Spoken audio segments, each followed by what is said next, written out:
రైతు చివరి భాగం. నేను వ్యవసాయం చేసి కష్టపడలేదు.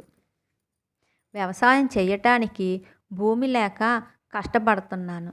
నాదంటూ చిన్న మడి చెక్క ఉంటే చాలు, నాకదే పెద్ద కొండ.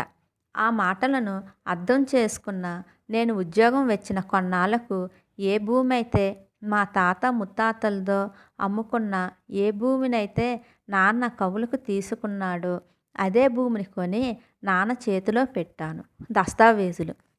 అప్పుడు నాన్న అన్న మాటలు గుర్తుకు వస్తే ఇప్పటికీ నా మనసు చలించిపోతుంది. నా జీవితంలో ఇటువంటి రోజు చూస్తాను అనుకోలేదు పెద్దోడా. నేను చనిపోయేలోగా ఈరోజు వస్తుంది అనుకోలేదు. తాత ముత్తాతల నుండి వచ్చిన భూమి అమ్ముకున్న రోజు, ఆ రోజు వాళ్ళకందరికీ పాడే కట్టాను అన్న భావం ముద్దని నా గొంతులు దిగనిచ్చేది కాదు. దిండు తడిచిపోయేలాగా ఎన్ని రాత్రుల్లో ఏడ్చాను. ఆ భగవంతుడికి తెలుసు. నీకు నేనున్నాను నాన్న అని మళ్ళీ ఆ దస్తావేజులు నా చేతిలో పెట్టావు. చచ్చి నీ కడుపున పుడతాను పెద్దోడా అని నాన్న ఆ దస్తావేజులు మార్చి మార్చి చూసుకున్నాడు. వేల డబ్బు చేతిలో పెట్టినప్పుడు కూడా నాన్న ఇంత సంతోషాన్ని పొందలేదు. రైతుకు అత్యంత ప్రీతిపాత్రదేమిటో మొదటిసారిగా తెలుసుకున్నాను.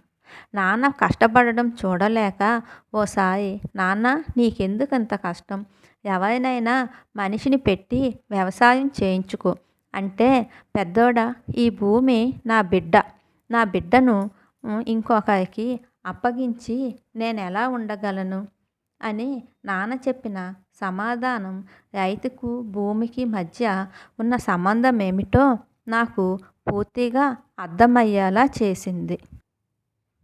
ఆ తర్వాత ఎప్పుడూ నాన్నను వ్యవసాయం చెయ్యొద్దని నేను చెప్పలేదు. రైతులు ఎక్కువగా కష్టపడకుండా వ్యవసాయం ఎలా చెయ్యొచ్చు కనుక్కొని ఆ పనిముట్లను నాన్నకు పంపించేవాడిని. ప్రగతి రైతు సంఘం అని ఒక వాలంటీర్ ఆర్గనైజేషన్ పెట్టించి రైతులకు ఉపయోగపడే కార్యక్రమాలు చేయిస్తున్నాను. మా 5 ఎకరాల పొలంలో చిన్న ఫామ్ హౌస్ కట్టించాను.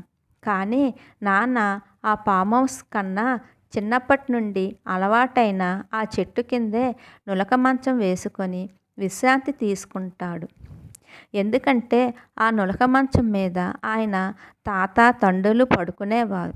అలాంటి సమయంలో ఎవరో ఆ ఫోటో తీసి కలెక్టర్ గారి తండ్రి అని క్యాప్షన్ పెట్టి పేపర్లో వేశారు.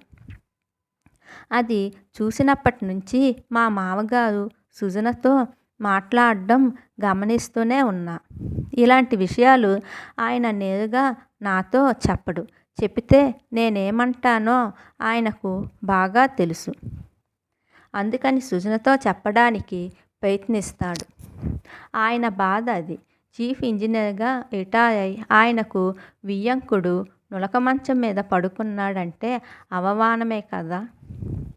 అసలు ఆ సంబంధం రావడం చాలా తమాషాగా జరిగింది. జనార్దన్ రావు అనే నా పేరుతోనే ఇంకొక ఆఫీసర్ను కలబోయి మధ్యవర్తి చేసిన చిన్న తప్పు వలన నా చిరునామాకి వచ్చారు. తర్వాత విషయం తెలిసినా ఎందుకనో మళ్ళీ వెనక్కి వెళ్ళలేదు. పెళ్లి చూపులకు మా ఇంటికి వచ్చినప్పుడు మా మామగారు చాలా అతిశయంగా కట్నం ఎంత కావాలో అని అడిగండి. ఎంతైనా ఇస్తాను అన్నప్పుడు నాన్న, మా అబ్బాయిని నేను నమ్ముకున్నానండి అనేశాడు. మా మామగారికి ఆ మాట ఎక్కడో గుచ్చుకుంది. నాన్న అలా అంటానికి ఆయన ఊహించలేదు. ఆస్తులేమీ లేని వాళ్ళు కట్నం ఇస్తామంటే అదే చాలుస్తారు అనుకున్నారు ఆయన. నిజానికి నేను కూడా నాన్న కట్నం కావాలని అడుగుతాడేమో కానీ ఇస్తే వద్దంటాను అనుకోలేదు. నాన్న మాటలతో నా మనసులో ఆయన స్థానం ఇంకా ఎదిగిపోయింది. నాకు ఉద్యోగం వచ్చిందన్న ఆర్డర్ కాగితం తెచ్చి నాన్న చేతిలో పెట్టాను.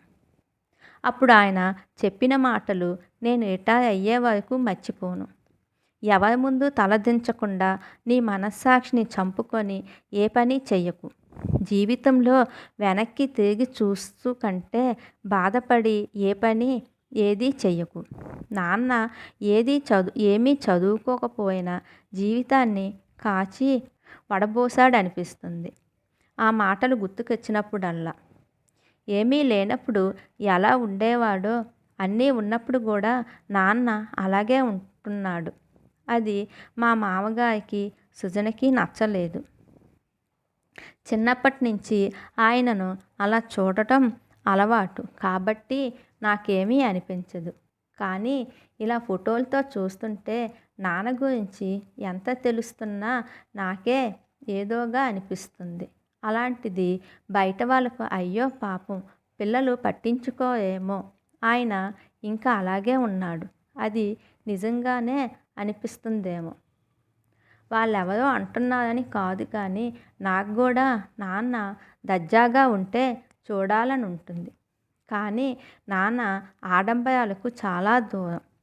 మన దుస్తులను బట్టి మనకు విలువ కట్టే వాళ్ళతో మనకేమి పని అంటాడు ఆయన. మాటల్లో నిజముంది. అందుకే నాన్న ఇలాగే నువ్వుండు అని నాన్నకు నేను చెప్పలేను. కొడుకు కలెక్టర్ తండ్రి ఈ రకంగా ఇలాగే ఉండాలని రూలేమైనా ఉందా? ఆయనకు నచ్చినట్లు ఆయన ఉండటంలో తప్పేముంది? నాకు అర్థం కాదు. ఈ దేశంలో రైతుకు ఏమీ అక్కర్లేదు. పండించడానికి కొద్ది పొలాన్ని నమ్ముకున్న బిడ్డలు ఉంటే చాలు. తనే రాజు అనుకుంటాడు. అందరినీ నేను మార్చలేనేమో కానీ నా బిడ్డలకు మట్టి విలువ నేర్పించి మనం బతకడానికి ఆహారాన్ని పండిస్తున్న రైతు రుణం కొద్దిగైనా తీర్చుకుంటాను అనుకున్నాడు మనసులో. నాన్న మా ఊరు వదిలి రాడు. అమ్మకు రావాలని ఉన్నా నాన్నను వదిలి రాదు. మరెలా ఆలోచించగా నాకు ఒక విషయం తట్టింది. కొండ రాజు దగ్గరికి రాకపోతే రాజే కొండ దగ్గరికి వెళ్ళాలి. నా రోజుల్లో తర్వాత పేపర్ తండ్రికి పొలం పనుల్లో సాయం చేస్తున్న కలెక్టర్గా అన్న క్యాప్షన్తో ఫోటో వచ్చింది.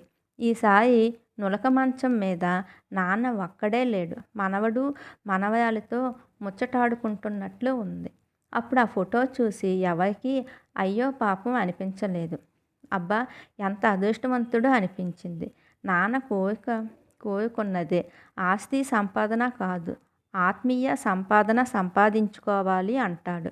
నేనున్నంత వరకు నాన్నకు సంపదను దూరం కానివ్వను. ఒరే పెద్దోడా, చదువు అని నేనెప్పుడూ పొలం పనిలోకి రానివ్వలేదు. కానీ నువ్వు మట్టి తల్లిని ముద్దాడుతుంటే చూడాలని నాకు ఎంతగానో ఉండేది. ఇక ఆ కళ నెరవేరిందేమో అనుకున్నాను. నువ్విలా వచ్చి పొలం పనిలో నా పక్కనే కలలో కూడా ఊహించలేదు. గొంతు బొంగైపోతుంటే అన్నాడు నాన్న. తాత, నాన్నే కాదు మేము కూడా పొలం పనిలో నీ పక్కనే ఉంటాము అన్నారు. 10 ఏళ్ల నా కొడుకు వంశీ, 8 ఏళ్ల నా కూతురు శ్వేత వాళ్ళ తాతగారితో. అది విని నా కళ్ళల్లో నీళ్లు చింపిలాయి. దుఃఖంతో కాదు, ఆనందంతో. ఈ కథ ఇంతటితో సమాప్తం.